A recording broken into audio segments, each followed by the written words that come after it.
Hi, I'm Chris Brown. I'm the CTO for OpsTech Alliance, and today we're going to do a quick video on web development, and specifically around building a simple API and what APIs even are. So here's our agenda. We're going to talk about, again, what is an API. I'm going to show you some of the tools I use. There's an abundance of tools and languages out there you can use, each with their own pros and cons and nuance. We're going to have a couple of functions that we're going to try to implement. So we'll set up the project, we'll get our environment ready, and then we'll start writing an API with a couple of different endpoints. No real rhyme or reason, or they don't necessarily build on each other, I guess is the point. So I'm not going to worry too much about the structure and documentation of it all, though those are very important when doing this. And then we're going to test our functions and our endpoints to make sure they're operating as we intended them to. All right, so first, the application programming interface, an API, facilitates communications between systems. So typically, it is the abstraction between the front end and the back end. So me, the user, and web server, we don't communicate well, so there's something in between. Our front end, kind of software that interacts with the back end service. The analogy that I've heard that I like is like you go to a restaurant for dinner, and the waiter is the API. So I'm the front end customer. The waiter is an API handling the communication between me and the kitchen. I've got the menu, that's my API spec. I get to choose from it. There's definitions of things on there, what chicken parmesan is and what it comes with. I order that. The wait staff goes back to the kitchen and articulates that in a way that makes sense to the kitchen. It certainly doesn't sound like something that I said, but ultimately what they get across is, I want chicken parm with mashed potatoes. And then finally, the kitchen makes it and gives it back to the API. The API crafts it, delivers it to me, and if all goes well, then I'm eating chicken parm tonight. So one of the reasons some of the reasons we use APIs is, I guess maybe one of the bigger reasons is to get away from massive, unmaintainable monolith applications. So it facilitates us being able to implement a microservices architecture. And what that does is modularizes everything, makes everything a little bit smaller, a little bit simpler, less complexity, so we can develop faster in a, not a sandbox necessarily, but in a less complicated environment, which really gives us some velocity for developing and testing. It also allows us to break off some of the services and implement just what we need when we need it. So that really helps with integrations and third-party services. And that goes both ways, not just our API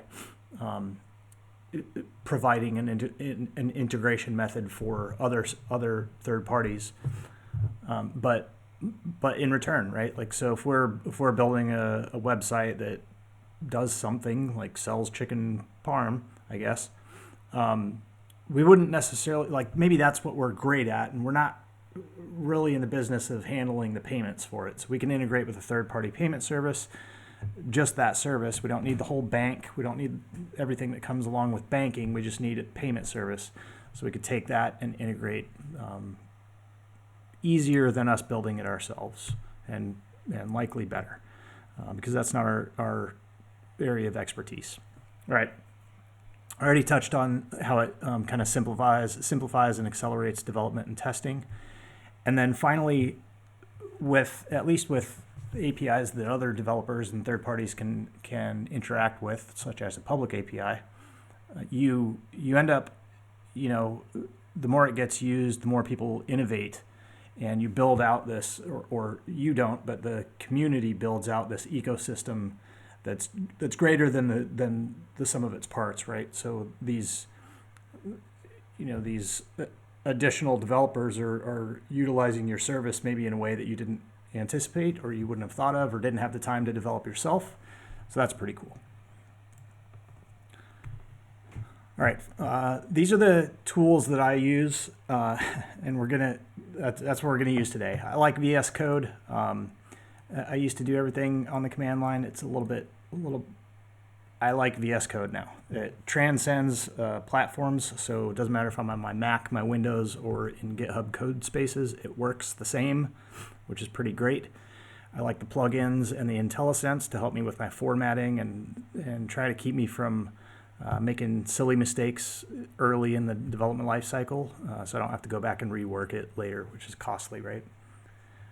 Postman, I used to use it a lot more. I still use it for authorization, for authentication and authorization. It handles a good bit of that for me without me having to write that into whatever I'm prototyping. So at least for testing simple stuff, I will still use Postman. It's also great for like building out and documenting your APIs, exporting them into a particular spec, stuff like that. And then Python I'm used to. Again, so this is all personal preference. There's probably a million different ways you could come up with a combination of tools to accomplish the same thing that we're going to do today, but this is what I'm using. So, hopefully you can translate it into whatever scripting language or tools that, IDE or whatever that you're using.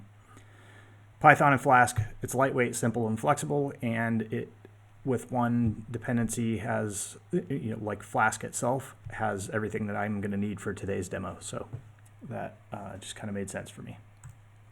Now it's extensible. There's lots of extensions if you want to get crazy. That's not our intent today. I'm going to go through the next 2 slides just real quick, and then we'll go back and actually do these things. So first, we're going to do our environment setup. We're going to get, check our dependencies, make sure we have what we need. We're going to set up a virtual environment so I don't mess up the rest of my Python stuff with version issues. Once we're in that virtual environment, we'll install Flask, and then structure. I'm not going to worry too much about the structure of the API endpoints. Again, they're kind of disjointed. We're testing stuff. We're demoing. So it would be a good opportunity for another video or another how-to on structuring your application such that it makes sense and is manageable and scalable, and then also the API endpoints itself, so that you have some sort of logic to the endpoints and how they look, how folks navigate to them. All right, and then we're going to write a basic API with a few endpoints. We'll do the hello world because we have to, right? And then we'll do some string manipulation. We'll send a string in the request that will be manipulated, and then we'll modify the function to make some constraints within it. So this is to demonstrate kind of how you can kind of build on existing functions and make them as complex as you need them to be. And then we'll change methods, and we'll go with a post that posts some JSON data to a separate function that will do something. All right, enough slides. Let's get to code. Off slides. On. Hang on one sec. Let me pause here. Give me one sec.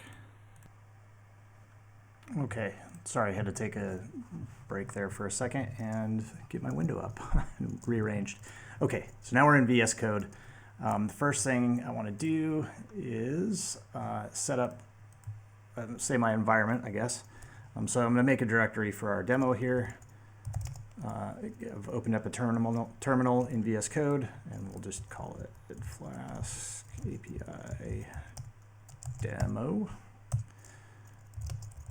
And then we'll go in there and empty directory, right? So next we're going to make our virtual environment because I don't need anything outside of that virtual environment. I want to do everything for testing purposes.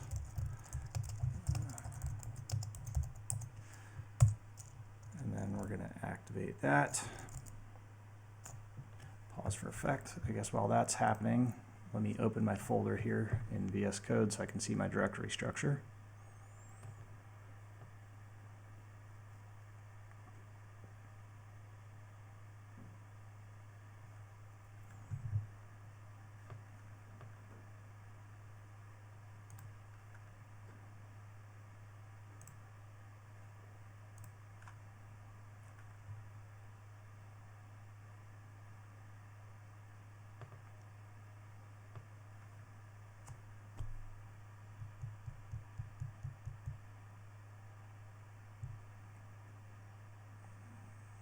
this was flying a minute ago. It's demo time though, so it's got to slow down. Come on. Yeah, keep waiting. We're gonna go on pause here, not keep. Okay, let's keep trying here. All right, we got our virtual environment set up, so let's source that.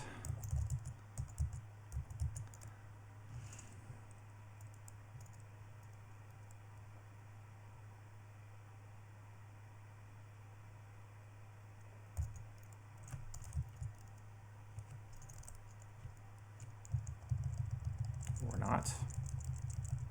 Let's try again.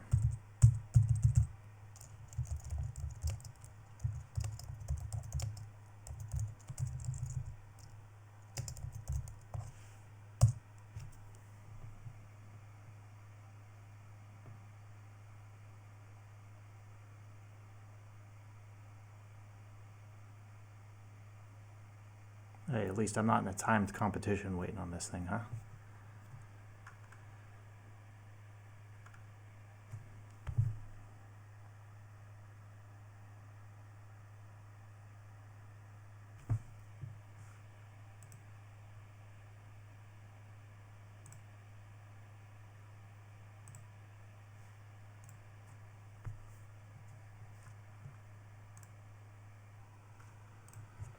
Okay.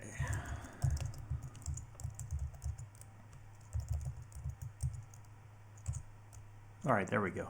Okay, I had to let it finish building the virtual environment here, but we're activated now. We're in the virtual environment. You can see the prompt there.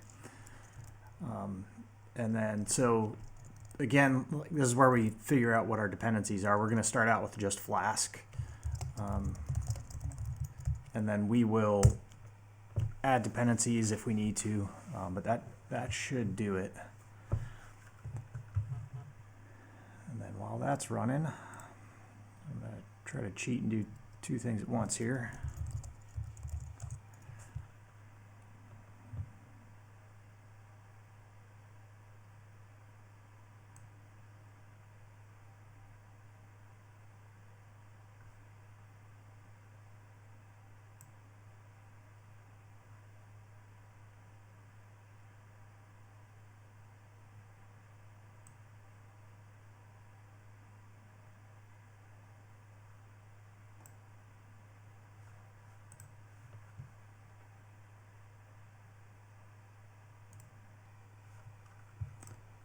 All right, so we've got our app.py here, app.py, and it's in my directory. So it's in the root of my directory, which is the trouble I was having there a second ago.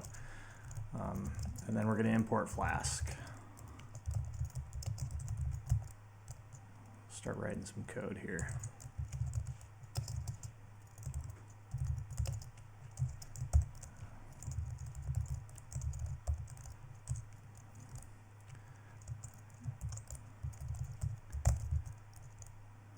So this is our first route, and all we're going to do is hello world first, right? So we define the API route, and then we're going to define what that is.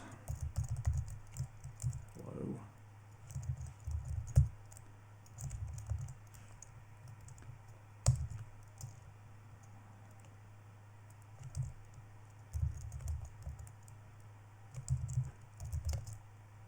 What am I missing?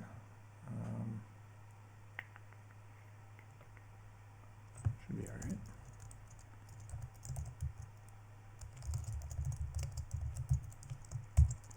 We gotta do it a little bit different, don't we? Okay, and then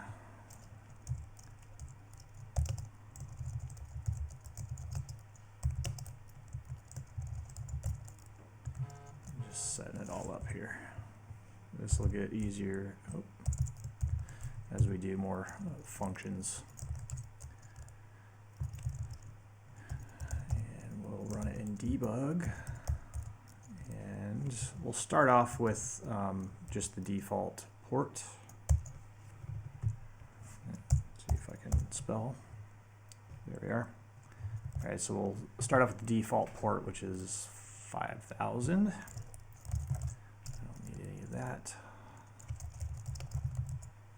Let's start our app. So that's writing an API. That should be it.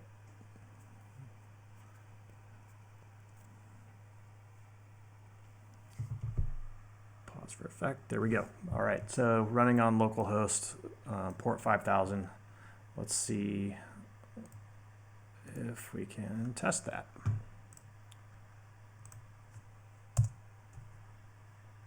All right. That's what we just wrote. So hey there, world. We got the response we anticipated, and good start. All right, so back to our code. We can start doing some more fun stuff. Let's change it to, or let's add another route in here, or another endpoint, if you will. And I'm just going to paste it because I got it ready, so you don't have to watch me type it all. Okay, so this route we're going to put in here is going to take an input string and it's going to convert it to uppercase. There's no validation in here. There's no nothing like that, and that's okay. That's where we're going to start. So let's see. I've got one later for a different port, but test string. Oh, let's do something more fun. Let's add some numbers, because what does an uppercase number look like? All right, so Python is kind of handling some of the error handling for us, and it's not erroring out on trying to make numbers uppercase, right? So even though we've passed a string, it's only converting the letters to uppercase. It's not worried about the numbers. So let's maybe modify that so it does. So let's change it to, what we're going to do is add an if else. So let's do if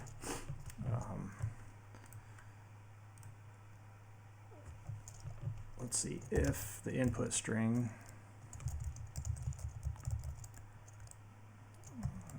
is, my IntelliSense is not working here because it's so slow, but we'll get there.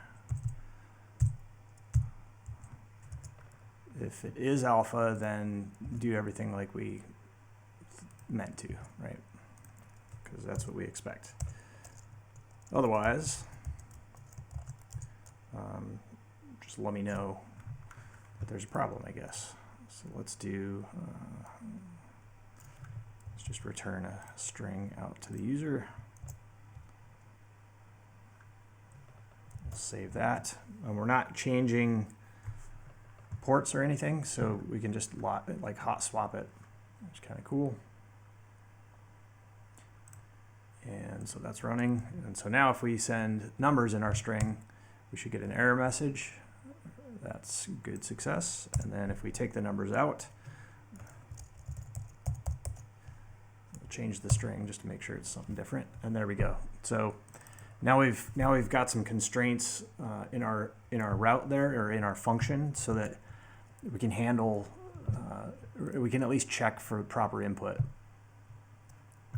Silly example, but it's doing something more than hello world, right? And it's doing some sort of bounds checking or error checking, input validation. So you could go down an entire rabbit hole there. All right, finally, let's add one for, we want to, we're gonna have to add some stuff here, but that's okay. Let's do, I'm just going to copy and paste it here. I wrote it earlier. Save some time. Okay, and we're going to have to add some imports here. We're going to need requests, and we're going to mess with JSON, so let's make it pretty. Oops, I'm sorry about that. Okay. I'm going to remove this hash. So what we're going to do, what we've done, I'll talk you through it here. So we've got our input string. This is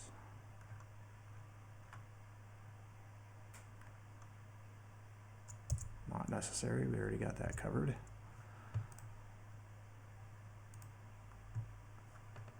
All right, so we've got a route that is going to be a post. So we're changing the method from a get to a post just by implementing this methods equals. And then this is just a list, so you can make it whatever you want. This is where you allow or disallow certain methods. Okay, so we've got check hash, and so what we're going to do is we're going to take a string and we're going to hash that. We're going to do an MD5 hash on it and see if it matches one of our known good hashes, right? So I don't know, maybe it's a file check, like you have a file and the hash of it is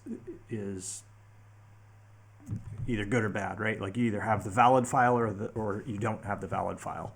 So you hash it, send it to this service, and it lets you know if you have the good file or the bad file, or not the good file. Okay, so we're going to take that input string, we're going to get the MD5 hash of it, and then we're going to compare it, or we're going to check. So if it matches something in our list of good ones here, then we're good. If not, then let me know what mine was, what my hash was, but also that it didn't match, right? All right, so let's change. So we're going to change the port because that's fun. This is where you do that down here. So let's do port equals 8,000. It's a good number. I'll hit save on there. And again, what we're trying to do is we're trying to take input, validate it against something that we know, and then return a result of whatever sort to the user. So you can use your imagination as to how complex this could or couldn't be. What happened here? Cannot import requests. That's because it's not requests, because it's request. There we go, that looks better. All right, let's try that again. We had to restart it anyway because we changed the port, so that requires a restart. You can't hot swap with the port. There we go, so taken on 8,000 now, and we're not set up. Let's do, what do we call it? Check hash. Oh, you know why? We're going to switch tools. Let's do it a different way. I told you I'd show you Postman. So let's do Postman. So check hash. I'm going to do this from scratch. I've got one sitting here ready to go, but let's do it from scratch because there's a little bit you have to deal with. We're sending JSON, remember, and we're doing a post request. So we're going to go here. Our URL is localhost. We just changed the port to 8,000. And the function, or the endpoint, is called check hash. What we need to add is the content type. So again, Postman makes everything a little bit easier because of the IntelliSense, and just look, makes me screw up less, which is nice. I don't have to remember everything off the top of my head. I can kind of start typing and get there. Okay, and then our body is going to be raw, and then JSON pops up here because we've identified that already. And then our let's see, what do we need? We need input string.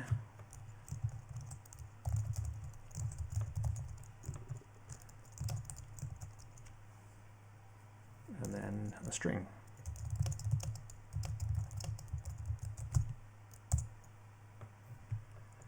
Okay, this is a test string.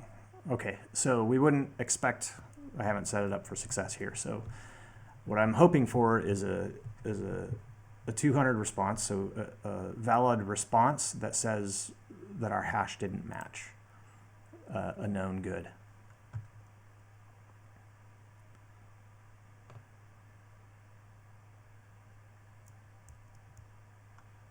Oh, good. Let's see. Hash lib not defined.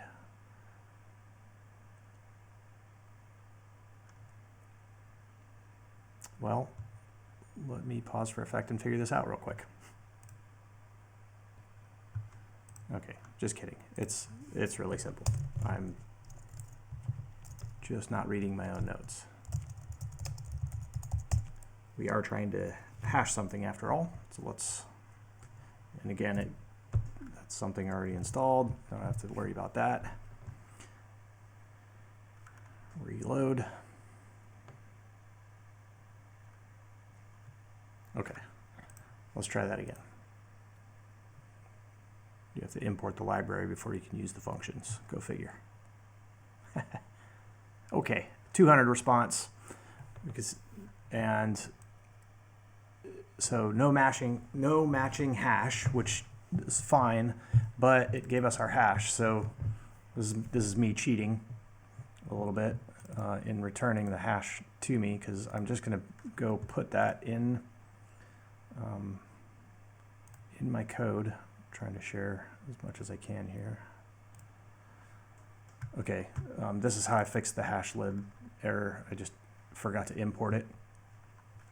And then so if I just add this now, what I know my hash to be,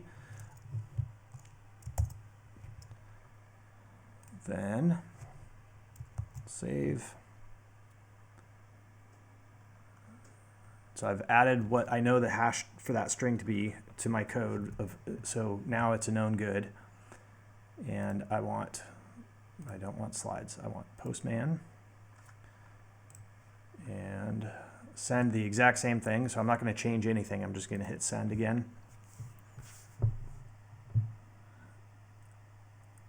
See the 200 response, and we're good to go. So now I have a match because of course I cheated and added the right answer to my list of known goods. But the point is that a bad result, like we're doing some checking in the function. So even though it's not a match, it's still a proper response from the API. So we're getting a 200 response, but it's not matching our function is telling us that what we did was wrong, not that we're not implementing it properly or something, right?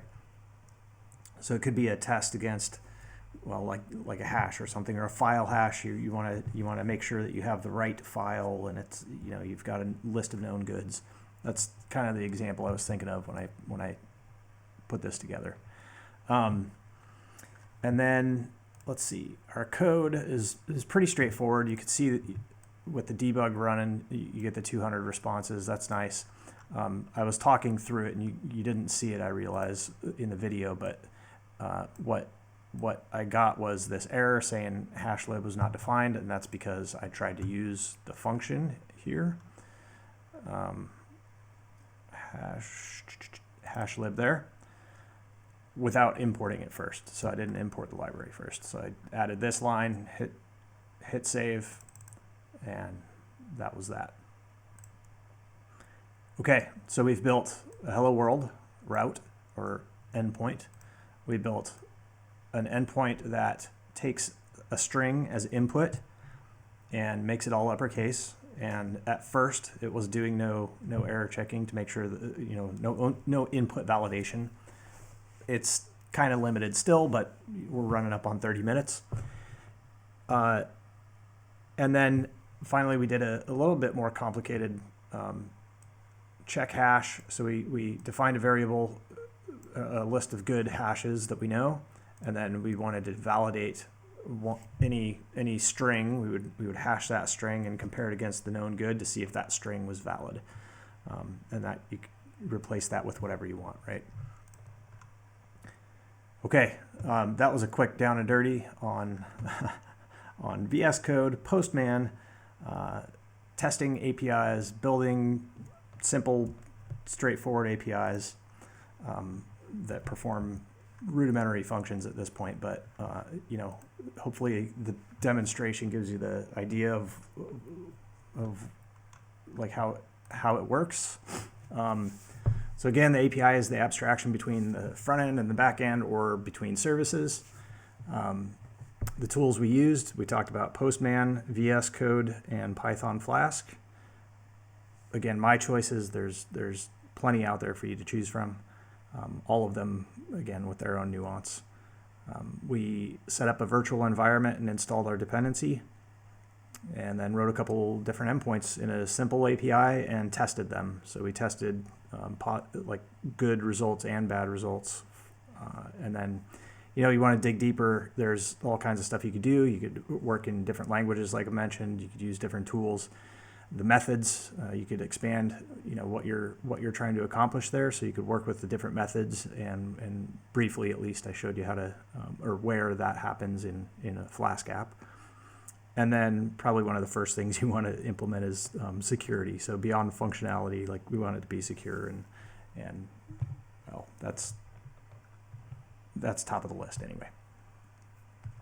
Okay, so I hope this was helpful and you learned something that you didn't already know, or at least it refreshed you or showed you maybe a different way of doing it. Thanks for watching.